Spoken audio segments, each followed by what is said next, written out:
Hello everyone, कैसे हो आप सभी लोग। वेलकम टू डिफेंस जोश। माय नेम इज़ अन्नू और हम कर रहे हैं चैप्टर 7 फंडामेंटल राइट्स। तो आज हम करेंगे फंडामेंटल राइट्स में राइट टू फ्रीडम, आर्टिकल 19। ठीक है, लेकिन उससे पहले अगर आपने चैनल को सब्सक्राइब नहीं किया है तो सब्सक्राइब करना ना भूलें and press the bell icon. चलिए स्टार्ट करते हैं।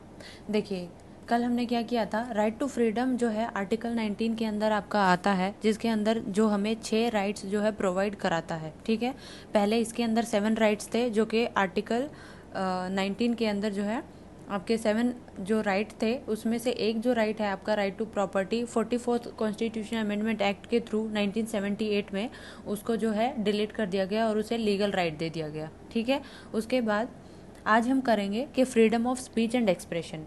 तो आपको किस किस चीज़ का फ्रीडम है यहाँ पे हम देखते हैं। चलिए देखिए, अगर आपके पास फ्रीडम है तो freedom of speech and expression क्या बोलता है, it implies that every citizen has the right to express his views, opinion, belief, conviction freely by word of mouth, writing, printing, picture in any other manner. ठीक है, तो ये बोलता है कि आपके पास, हर किसी इंसान के पास अपना व्यू पॉइंट होता है और वो किसी और को वो व्यू पॉइंट जो है बता सकता है। हर सिटीजन को ये राइट होता है कि वो अपना व्यू पॉइंट किसी को बोल के, लिख के, पिक्चर से या प्रिंटिंग से या किसी और भी तरीके से एक्सप्रेस कर सकता है। ठीक है, तो आपको किस किस चीज़ का राइट है यहाँ पे देखिए, right to propagate one's view as well as views of others, यानी कि आप अगर कोई एक इंसान आपका व्यू आप प्रोपेगेट कर रहे हैं तो दूसरा इंसान भी कर सकता है। फिर right to freedom of press, यानी कि अगर कोई मीडिया है, मीडिया को उसका प्रेस करने का, मीडिया को जो है आपका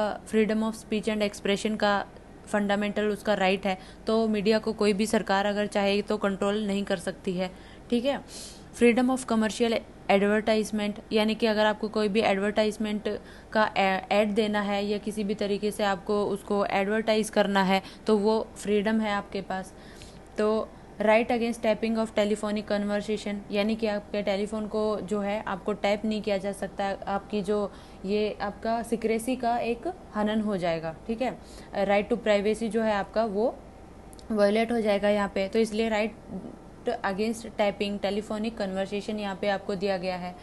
ठीक है, तो right to telecast, that is government has no monopoly on electronic media, यानी कि आपकी इलेक्ट्रॉनिक मीडिया के ऊपर आपको कोई मोनोपोली नहीं है कि आप क्या टेलीकास्ट करेंगे, क्या टेलीकास्ट नहीं करेंगे। ये कम्प्लीटली जो मीडिया है उसका फ्रीडम है कि वो क्या दिखाना चाह रहे हैं और क्या नहीं दिखाना चाह रहे हैं। तो गवर्नमेंट इसको मोनोपोली नहीं कर सकती है यहाँ पे कि आप ये करिए, इस तरीके से आप मीडिया को नहीं बता सकते हैं। ठीक है, इंडिया के अंदर ऐसा नहीं होता है, लेकिन आप चाइना के अंदर देख लीजिए। देखिए, चाइना में जो है मोनोपोली होती है गवर्नमेंट की इलेक्ट्रॉनिक मीडिया के अंदर। अगर गवर्नमेंट ने बोला कि आपको ये जो न्यूज़ है उसको नहीं छापना है, आपको इसे कि आप कोई और न्यूज़ जो है इस तरीके की ये आपको दिखानी है, तो जो मीडिया है वो वही न्यूज़ दिखाएगा जो गवर्नमेंट ने उसको बोली है। ठीक है, फिर है right to know about government activities, यानी कि आपका जो राइट टू इन्फॉर्मेशन है, जिस तरीके से अगर मान लीजिए आप आपका जो कोई भी, देखिए गवर्नमेंट एक्टिविटीज़ के अंदर होता है कि आपको वही जानने का अधिकार है जो पब्लिक इंटरेस्ट में आता है, वो नहीं कि जो कि क्लासिफाइड इन्फॉर्मेशन है। जैसे आप जाके बोलोगे कि नहीं, आप मेरे को बताओ कि पाकिस्तान के अंदर हमारे कितने सारे जो एजेंट हैं, जो सीक्रेटली रो के एजेंट हैं, वो काम कर रहे हैं। ठीक है, तो ये तो आपको नहीं बताया जा सकता है क्योंकि ये क्लासिफाइड इन्फॉर्मेशन है। ठीक है, तो इस तरीके से जो पब्लिक इंटरेस्ट में है वो आप जान सकते हैं, उसके बारे में आप पूछ सकते हैं कि ये मुझे आप बताइए। फिर है फ्रीडम ऑफ साइलेंस, अगर आप किसी चीज़ पे चुप रहना चाहते हैं और कोई आपका व्यू नहीं है या कोई आप व्यू नहीं देना चाहते हैं तो ये आपका राइट है। Right against imposition of pre censorship on A newspaper, emergency के टाइम पे देखिए क्या हुआ था कि जो हमारा न्यूज़पेपर था उसमें आपका न्यूज़पेपर में प्री सेंसरशिप लगा दिया गया था, लेकिन सुप्रीम कोर्ट ने फिर बोला कि देखिए जो न्यूज़पेपर को छपने से आप नहीं रोक सकते हैं, इस पर आप प्री सेंसरशिप नहीं लगा सकते हैं, तो उस टाइम पे फिर बाद में इसको हटाया गया। राइट टू डिमॉन्स्ट्रेशन और picketing but not right to strike, यानी कि देखिए डिमॉन्स्ट्रेशन और पिकेटिंग क्या होता है, पिकेटिंग होता है यहाँ पे कि कोई भी शॉप है या कोई भी कंपनी है जिसमें आपका केमिकल बन रहा है और आपको पता है कि वो जो केमिकल है वो आपके एनवायरनमेंट के लिए हार्मफुल है। ठीक है, तो आप बाहर खड़े होकर आप पीसफुली प्रोटेस्ट कर सकते हो ठीक है, कि आप इसे बंद कर दीजिए, ये हमारे एनवायरनमेंट के लिए हार्मफुल है, लेकिन आप वहाँ पे स्ट्राइक नहीं कर सकते हो, ये आपका फंडामेंटल राइट नहीं है। ठीक है, समझ में आया इतना? देखिए, ये जितनी भी आपकी फ्रीडम ऑफ एक्सप्रेशन और स्पीच है, ये जितने भी आपके इसके अंदर दिए हुए हैं ABCD जितना भी है, ये सब के सब सुप्रीम कोर्ट की वर्डिक्ट्स हैं, जो सुप्रीम कोर्ट ने टाइम टाइम पे जो है आपको बताया है कि ये आपका freedom of speech and expression के आपके राइट्स हैं, ये आपके राइट्स हैं, ये सुप्रीम कोर्ट ने टाइम टाइम पे बताया है। ऐसा नहीं है कि ये पहले से ही यहाँ पे मौजूद था, नहीं, जो जो केस होता गया उसमें सुप्रीम कोर्ट आपको बताता चला गया। ठीक है, फिर देखिए, फिर इसके अंदर आ जाता है आपका रीजनेबल रेस्ट्रिक्शंस। तो रीजनेबल रेस्ट्रिक्शंस आपका क्या है, इसमें किस तरीके से आप लगा सकते हो रेस्ट्रिक्शंस? आप लगा सकते हो on the grounds of sovereignty and integrity of India, security of state, friendly relations with the foreign state, public order, decency और morality, contempt of court, defamation and incitement to an offence. देखिए, अगर मान लीजिए कि friendly relation with foreign के साथ में कैसे कर सकते हैं, मान लीजिए किसी फॉरेन कंट्री में, मान लीजिए कोई भी है, आपकी US है, ठीक है, US के अंदर अगर आप के प्रोटेस्ट चल रहे हैं कि डोनाल्ड ट्रंप ने ऐसे ऐसे कुछ गलत काम किया है और आप इसको हटाओ, और यहाँ पर लोग जो है डिमांड करते हैं कि नहीं, अपनी गवर्नमेंट से हम लोग डिमांड करते हैं कि, और प्रोटेस्ट करने लग जाते हैं डोनाल्ड ट्रंप के खिलाफ। तो अभी क्या होता है कि जैसे अभी चाइना अगर हम पे जो है, चाइना वार के स्टेट में है, तो अगर हमें उससे बचना है तो उससे बचाने के लिए जो है हमें हेल्प कौन कर रहा है? USA कर रहा है। तो ऐसी सिचुएशन में हम जो है रिलेशन को अच्छा रखने के लिए जो हम प्रोटेस्ट कर रहे हैं उसको स्टेट रेस्ट्रिक्ट कर सकती है। ठीक है, फिर सिक्योरिटी, अगर किसी भी स्टेट की सिक्योरिटी को दिख रहा है कि आप सिक्योरिटी को ख़राब कर सकते हैं और डैमेज हो सकता है, पब्लिक ऑर्डर में आपको दिक्कत आ सकती है, मोरालिटी में प्रॉब्लम कर रहे हैं आप स्टेट की, और डिफेम कर रहे हैं, कंटेम्प्ट ऑफ कोर्ट का अगर कोई सिचुएशन आ जाती है, तो ऐसे में आपके ऊपर जो आपका प्रोटेस्ट आप कर रहे हैं उस पर रेस्ट्रिक्शन लगाया जा सकता है। ठीक है, उस टाइम पे जो आपका एक्सप्रेशन है, जो स्पीच है, उस पर रेस्ट्रिक्ट कर देगी स्टेट उसको। ठीक है, फिर आते हैं फ्रीडम ऑफ असेंबली के ऊपर।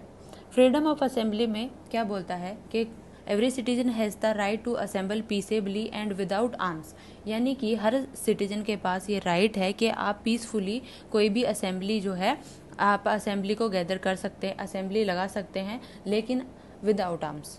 ठीक है, अगर आर्म्स होंगे तो जाहिर सी बात है किसी भी सिचुएशन में लोग पैनिक करेंगे और वहाँ पे प्रॉब्लम क्रिएट हो सकती है। ठीक है, तो जो आपकी असेंबली है वो क्या क्या इंक्लूड करती है? पीसफुल असेंबली जो है वो इंक्लूड करती है right to hold public meeting, आप पब्लिक मीटिंग कर सकते हैं, डिमॉन्स्ट्रेशन कर सकते हैं, एंड टेक आउट प्रोसेशंस। तो ये सारी चीज़ें जो है आपकी पीसफुल असेंबली के अंदर इंक्लूड होती है। ठीक है, उसके बाद ये जो फ्रीडम है, फ्रीडम ऑफ असेंबली, ये exercise only on the public land and the assembly must be peaceful and unarmed. This provision does not protect violent, disorderly, riotous assembly और one that causes breach of public peace और one that involves arms. देखिए, अगर आपको freedom, आपको assembly करनी है तो ये असेंबली आप सिर्फ पब्लिक लैंड के ऊपर ही कर सकते हो, प्राइवेट लैंड पे नहीं कर सकते हो। जैसे अगर आप किसी मॉल में चले गए, वहाँ पे आप ये जो असेंबली है वहाँ पे नहीं कर सकते हो। ठीक है, पब्लिक लैंड का मतलब है जो सरकार की ज़मीन है उसी के ऊपर आप कर सकते हो, और ये पीसफुल होनी चाहिए, बिना हथियारों के होनी चाहिए, तभी आपको जो है असेंबली करने का जो राइट है वो मिलेगा। नहीं तो ये जो चीज़ है यहाँ पे रेस्ट्रिक्शंस लग जाएगी और आपको जेल में डाला जा सकता है। ठीक है, तो यहाँ पे यही चीज़ बोलता है कि अगर आपने वॉयलेंस किया या आपने जो सोशल ऑर्डर है उसको ख़राब किया या आपने दंगे किए असेंबली के थ्रू, तो ये चीज़ यहाँ पे आपको प्रोटेक्शन नहीं मिलेगा, ये प्रोविज़न आपको प्रोटेक्शन नहीं देगा। ठीक है, तो ये इस राइट के अंदर जो है राइट टू स्ट्राइक जो है आपका वो इंक्लूड नहीं होता है। आप सिर्फ एक साथ इकट्ठे होकर असेंबली कर सकते हो पीसफुल, लेकिन आप अगर स्ट्राइक कर रहे हो तो वो इस फ्रीडम ऑफ असेंबली के अंदर इंक्लूड नहीं होगा। ठीक है, समझ आया इतना आपको? फिर यहाँ पे इसके ऊपर भी रीजनेबल रेस्ट्रिक्शंस हैं। रीजनेबल रेस्ट्रिक्शंस किस बेसिस पे है? Sovereignty and integrity of India पे है, पब्लिक ऑर्डर पे है, including the maintenance of traffic in area concern. ठीक है, तो अगर देखिए, अगर मान लीजिए आप कहीं किसी जगह पे हो और आपको असेंबली लगानी है अपनी, ठीक है, तो आप करते हो, लेकिन अगर ऐसे में जो पब्लिक ऑर्डर है वो हार्म हो रहा है उसको, और जो पब्लिक ऑर्डर है उसको नुकसान पहुंच रहा है, ठीक है, जैसे ट्रैफिक की सिचुएशन क्रिएट हो गई, सबको नुकसान हो रहा है, इकोनॉमी जो है स्टेट की वो ठप हो रही है, तो ऐसे में ये चीज़, इस पे आपका रीजनेबल रेस्ट्रिक्शन जो है स्टेट इम्पोज कर सकती है। ठीक है, यानी कि पब्लिक ऑर्डर में नुकसान नहीं होना चाहिए, अगर ऐसा हुआ तो आपको रोका जा सकता है। ठीक, समझ में आया इतना आपको? उसके बाद एक आता है सेक्शन 144 CPC, यानी कि क्रिमिनल प्रोसीजर कोड 1973। इसके अंदर क्या है कि एक जो जुडिशियल मजिस्ट्रेट होता है वो यहाँ पे डायरेक्ट आपको जो असेंबली है उसको रोक सकता है। ठीक है, वो उसको असेंबली मीटिंग को या प्रोसेशन जो भी हो रहा है वहाँ पे उसको रोक सकता है, अगर उसको ऐसा लगा कि आप की वजह से, इस असेंबली के होने की वजह से किसी ह्यूमन लाइफ को खतरा है, किसी की हेल्थ पे खराब असर पड़ रहा है, सेफ्टी को इशू है, या किसी भी पब्लिक ट्रैंक्विलिटी को डिस्टरबेंस हो रहा है, या राइट होने का यानी कि दंगे होने का अगर खतरा है, तो आपका जो मजिस्ट्रेट है वो डायरेक्ट इस असेंबली को रोक सकता है। ठीक है, वैसे तो कुछ में डायरेक्ट जो है डीएम के पास भी पावर होती है स्टॉप करने की, लेकिन कुछ में जुडिशियल मजिस्ट्रेट को वो बोल सकता है कि ऐसे ऐसे चीज़ संभावना है, ऐसे ऐसे खतरा हो सकता है, तो आप इसे रोक दीजिए। ठीक है, फिर है section 144 of Indian penal code. तो सेक्शन 144 जो है अपने आप में बहुत पावरफुल होता है, अगर ऐसे में कुछ भी लगा इनको, तो यहाँ पे सेक्शन 144 क्या बोलता है कि अगर 5 से ज़्यादा लोग आपके अनलॉफुली असेंबल हो रहे हैं, इकट्ठे हो रहे हैं, तो वो अनलॉफुल एक्ट क्या क्या है, ये बोलता है कि अगर to resist the execution of any law, यानी कि अगर आप किसी लॉ को रोकने की कोशिश कर रहे हैं, किसी लीगल प्रोसेस में आप प्रॉब्लम क्रिएट कर रहे हैं, तो ऐसे में आपके ऊपर सेक्शन 144 जो है वो लगाया जा सकता है। दूसरा बोलता है कि to forcibly occupy the property of some person, अगर आपने किसी इंसान की ज़बरदस्ती जो है ज़मीन है, जो जायदाद है, उसको फोर्सफुली उस पे अपना कब्जा कर लिया है, तो ऐसे में आपको सेक्शन 144 का फेस करना पड़ सकता है। फिर थर्ड बोलता है टू कमिट एनी मिसचीफ और क्रिमिनल ट्रेसपास, यानी कि अगर कोई आपने क्रिमिनल क्राइम किया है, या फिर आप कोई उस तरीके का क्राइम करने की सोच रहे हैं या करना चाह रहे हैं, तो ऐसे में आपको सेक्शन 144 IPC को फेस करना पड़ सकता है। और लास्ट बोलता है कि अगर आपने किसी इंसान को इलीगल एक्ट करने के लिए उसको फोर्स किया कि तेरे को ये इलीगल काम करना है, अगर आपने उसको फोर्स किया तो आपको लगेगा। और दूसरा लास्ट बोलता है कि थ्रेटन द गवर्नमेंट या उसके ऑफिशियल को आपने law on exercising lawful powers, यानी कि आप मान लीजिए किसी गवर्नमेंट ऑफिस के अंदर घुस के और वहाँ के जो सुपरिटेंडेंट है उसको धमका रहे हैं कि आप हमारा ये काम करिए, नहीं तो आपके लिए अच्छा नहीं होगा, तो ऐसे में आपको सेक्शन 141 इंडियन पीनल कोड को फेस करना पड़ सकता है, और आपको जो है डायरेक्ट अरेस्ट किया जा सकता है यहाँ पे। इसमें कोई भी आपको जो है कोई भी कोर्ट से परमिशन लेने की ज़रूरत नहीं है, आपको डायरेक्ट अरेस्ट करके जेल में डाल सकते हैं। ठीक है, समझ में आ गया इतना आपको? फिर आते हैं फ्रीडम ऑफ एसोसिएशन पे। ठीक है, फ्रीडम ऑफ एसोसिएशन क्या है? क्या बोलता है कि हर सिटीजन को एसोसिएशन फॉर्म करने का अधिकार है, कोऑपरेटिव सोसाइटी फॉर्म करने का या यूनियन को फॉर्म करने का जो है अधिकार है। ठीक है, तो आपकी जो कॉरपोरेटिव सोसाइटी है उसको ऐड कब किया गया था? उसको ऐड किया गया था bye 97th constitution amendment act 2011। ठीक है, इसके अंदर क्या क्या इंक्लूड होता है? इसके अंदर इंक्लूड होता है right to form political party. अगर आप चाहते हो कि कोई पॉलिटिकल पार्टी आपको बनानी है तो वो आप बना सकते हो। ठीक है, फिर आप इलेक्शन में लड़ सकते हो। कोई कंपनी बनाना चाहते हो, कोई पार्टनरशिप के थ्रू आप कोई फर्म खोलना चाहते हो, कोई भी सोसाइटी, क्लब, ऑर्गेनाइजेशन या कोई ट्रेड यूनियन आपको बनानी है, और any body of the person. ठीक है, तो ये सब काम अगर आपको करना है तो आप जो है आप अपनी एसोसिएशन को, यूनियन को या सोसाइटी को फॉर्म कर सकते हो, ये आपका फंडामेंटल राइट है। लेकिन इसके अंदर क्या चीज़ इंक्लूड नहीं होती है? इसके अंदर इंक्लूड नहीं होता है the right to start an association और union but also to continue with association और union as such. It not only include, यानी कि सिर्फ आपको स्टार्ट करने का ही नहीं है, अगर कोई पहले से स्टार्ट है तो आप उसके साथ भी कंटिन्यू कर सकते हो, ये भी आपका एक राइट है इसमें, ठीक है। ये इस चीज़ को भी इंक्लूड करता है। उसके बाद ये बोलता है कि it covers the negative right of not to form और ज्वाइन एन एसोसिएशन और यूनियन, यानी कि अगर आपकी कोई यूनियन इलीगल तरीके से काम कर रही है या अनलॉफुल ऑब्जेक्टिव उसका नहीं है, तो ऐसे में आप उसको ज्वाइन नहीं कर सकते हैं और ना ही आप उसको फॉर्म कर सकते हैं यूनियन को, ठीक है। फिर आ जाती है भाई इसके पास भी रीजनेबल रेस्ट्रिक्शंस है। जैसे मान लीजिए किस चीज़ पे, सॉरी, रीजनेबल रेस्ट्रिक्शंस किस चीज़ पे, किसके बेस पे आपको, किस ग्राउंड पे आपको फेस करनी पड़ सकती है? पहला सॉवरेनिटी इंटीग्रिटी ऑफ इंडिया है, पब्लिक ऑर्डर है और मोरालिटी है, ठीक है। तो अगर आप मान लीजिए कोई भी रीजनेबल रेस्ट्रिक्शंस है जो आपकी citizen have complete liberty to form associations, ठीक है, लेकिन अगर मान लीजिए आप बोलते हैं कि आपको एलटीटी ज्वाइन करना है, ठीक है, जो कि गवर्नमेंट ऑफ इंडिया ने बैन करा हुआ है, तो you can not be A member of illegal and band society और यूनियन बाय, जो कि गवर्नमेंट के थ्रू बैन हो चुकी है, ठीक है, जो बैंड है बाय गवर्नमेंट, ओके। अपनी स्टेट में, अपने कंट्री में जो बैन है, जो सोसाइटी या फिर जो यूनियन या फिर आपका कोई भी एसोसिएशन, तो आप उसके मेंबर नहीं बन सकते हैं जो इलीगल काम कर रही है, ठीक है। समझ में आया इतना?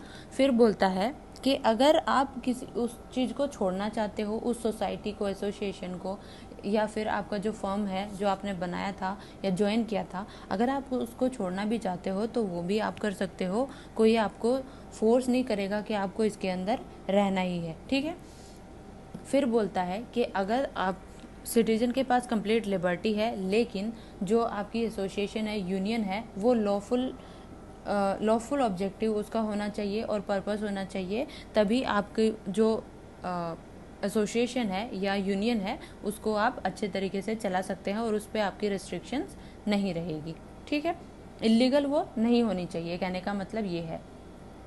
फिर बोलता है कि right to obtain recognition of association is not a fundamental right, यानी कि अगर आप बोलते हो कि आपकी जो एसोसिएशन है उसको रिकॉग्निशन मिलना चाहिए, ये आपका फंडामेंटल राइट नहीं है।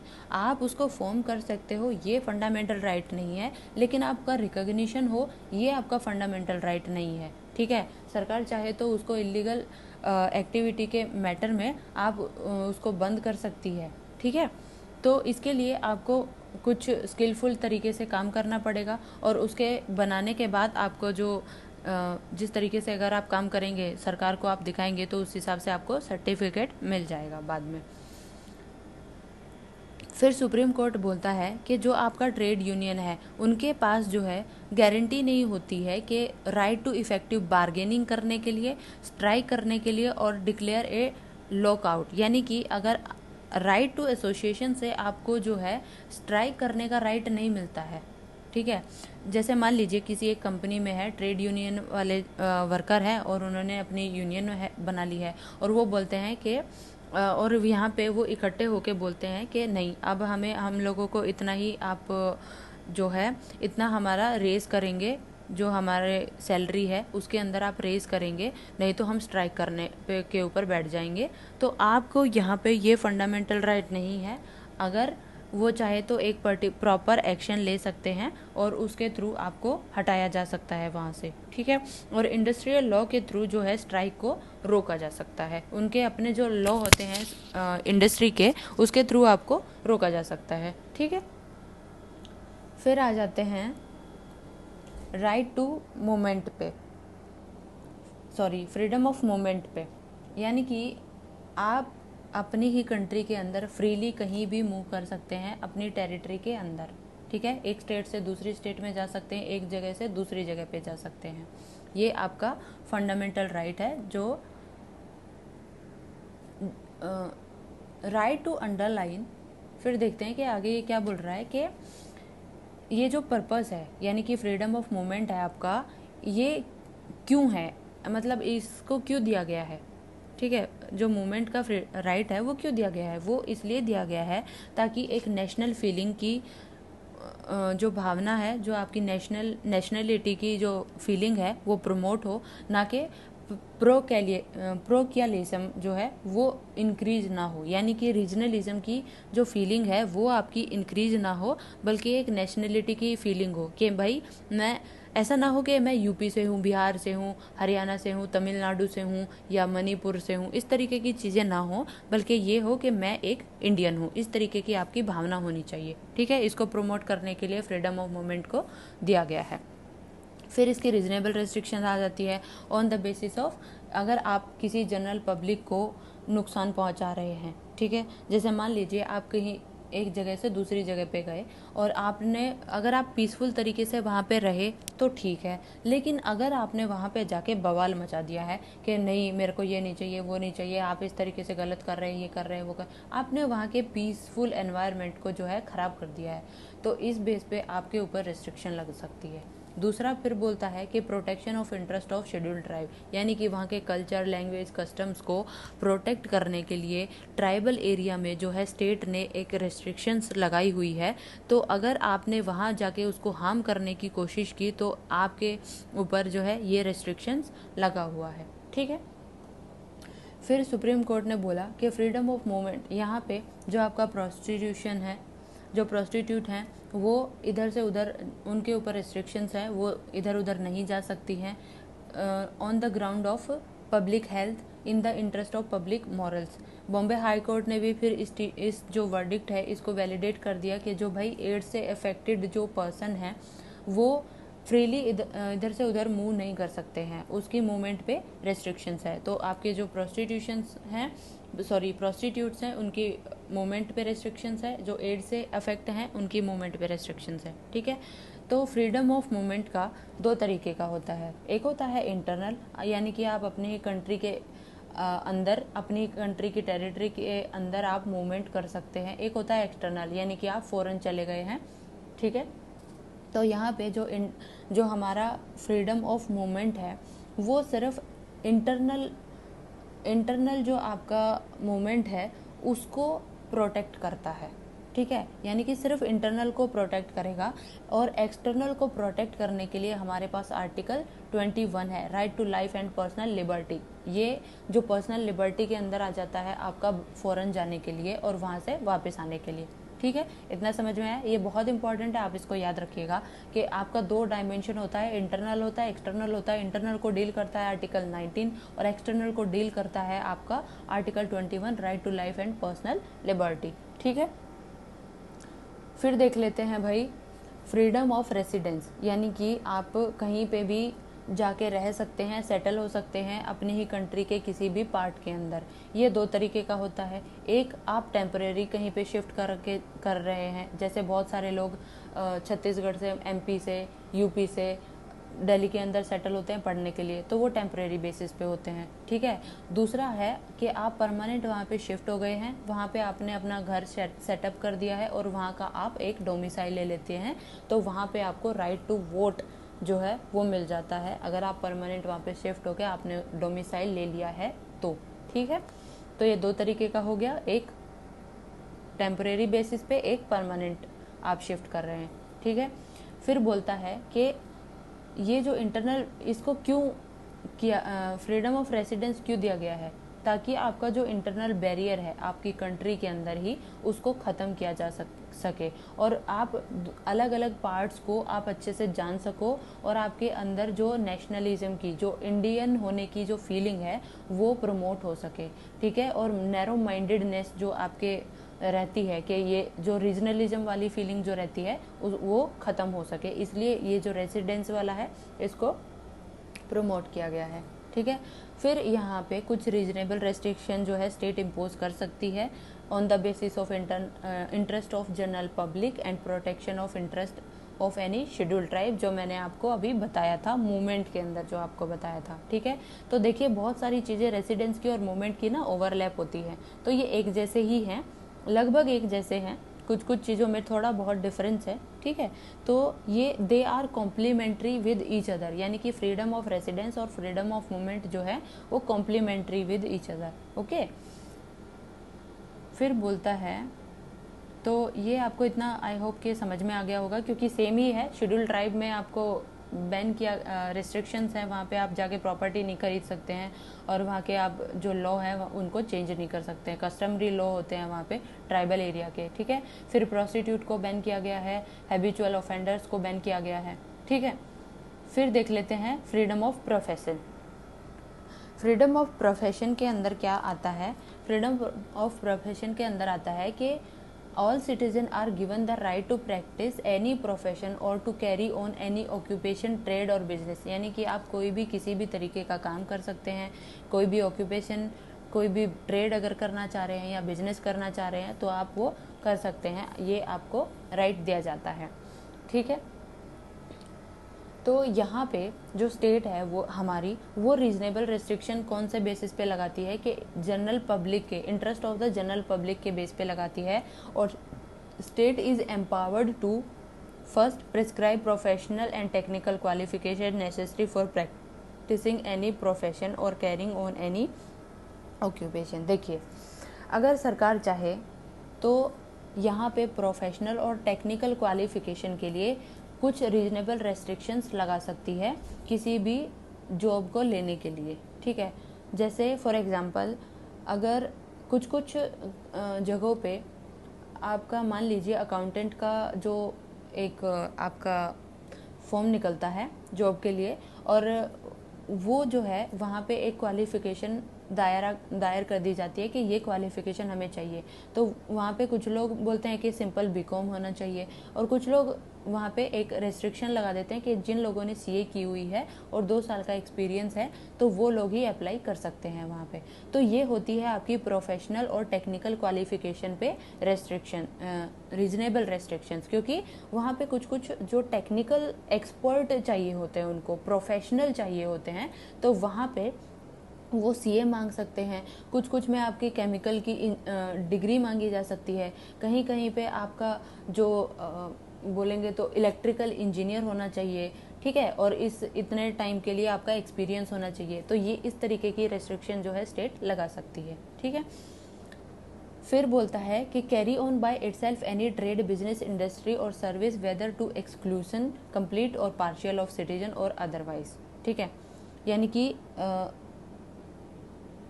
जो स्टेट है वो इस तरीके की जो ट्रेड बिजनेस है, ठीक है, उसके अंदर या तो सिटीजन को कंप्लीट एक्सक्लूड कर सकती है या फिर पार्शियली एक्सक्लूड कर सकती है, यानी कि सरकार चाहे तो उन सिटीजन को इंक्लूड कर सकती है या फिर नहीं भी कर सकती है।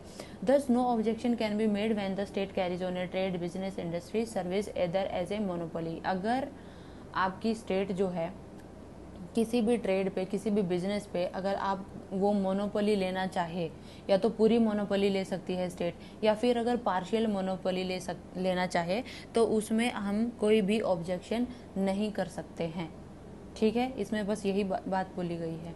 ठीक है, उसके बाद बोलता है कि अगर आप कोई प्रोफेशन या अगर आप कोई इमोरल चीज़ें या इमोरल ट्रेड या बिजनेस कर रहे हैं, जैसे वुमेन ट्रैफिकिंग, चिल्ड्रन ट्रैफिकिंग अगर आप कर रहे हो, प्रोस्टिट्यूशन वाला, तो उसमें आपके ऊपर रेस्ट्रिक्शन है। वो अगर आप कोई हार्मफुल ड्रग या बॉम्ब बना रहे हो, कोई एक्सप्लोसिव मैटर से रिलेटेड आप चीज़ें कर रहे हो, डेंजरस है जो ह्यूमन हेल्थ के लिए, ह्यूमन पीसफुल चीज़ों के लिए, तो इसमें सरकार जो है एब्सोल्यूटली उसको प्रोहिबिट कर सकती है, या फिर अगर वो किसी बिजनेस को जो है लाइसेंस के थ्रू जो है रेगुलेट भी कर सकती है। ठीक है, तो ये हुआ हमारा आर्टिकल 19 जो है कंप्लीट। आई होप कि आपको लेक्चर समझ में आ रहे होंगे अभी तक जितना मैंने आपको कराया है। अगर नहीं समझ में आ रहा है आप मुझे कमेंट बॉक्स में कमेंट करिए। I hope